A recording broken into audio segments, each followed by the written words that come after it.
ఆయనని ప్రేమించిన గొర్రెల్ని ఎల్లప్పుడూ చేయి విడువని దేవుడు అండి. అంతము వరకు కాపాడే దేవుడు మన దేవుడు. మంచి కాపరి, నీకు వందనాలయ్యా.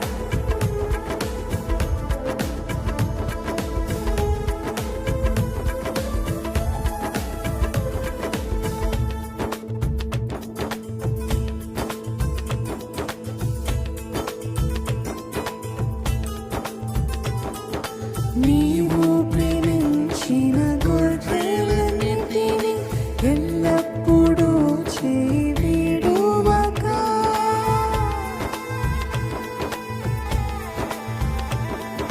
నీవు ప్రేమించిన గొర్రెలన్నిటిని ఎల్లప్పుడూ చేయి విడువక, అంతము వరకు కాపాడు దేవా.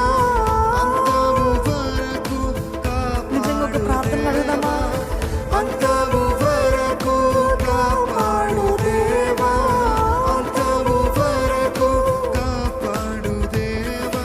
నీవే నా మంచి కాపరి, నీవే నా మంచి కాపరి, నీవే నా మంచి కాపరి, నీవే నా మంచి కాపరి. ఓ ప్రభువా, ఓ ప్రభువా, ఓ ప్రభువా, ఓ ప్రభువా. నీవే నా మంచి కాపరి, నీవే నా మంచి కాపరి, యేసయ్యా. నీవే నా మంచి కాపరి. ఆయన మనల్ని మర్చిపోని దేవుడు అండి మన దేవుడు.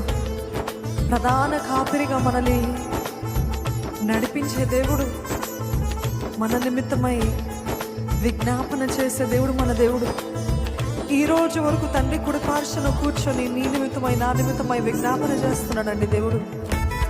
ప్రతిరోజు మనకి కావాల్సిన కృపని, మనల్ని క్షమించమని, మన తప్పిదంలోనే మనల్ని విడిపించమని, అవకాశాలు ఇవ్వమని తండ్రి దగ్గర కూర్చొని వేడుకుంటున్నాడు మన యేసయ్య. ప్రధాన కాపరి. నిజంగా హృదయపూర్వకంగా మనసారా ఆయనని నా ప్రభువా, నా ప్రభువా, నీవే నా మంచి కాపరివయ్యా, నీవేనయ్యా, నీవేనయ్యా.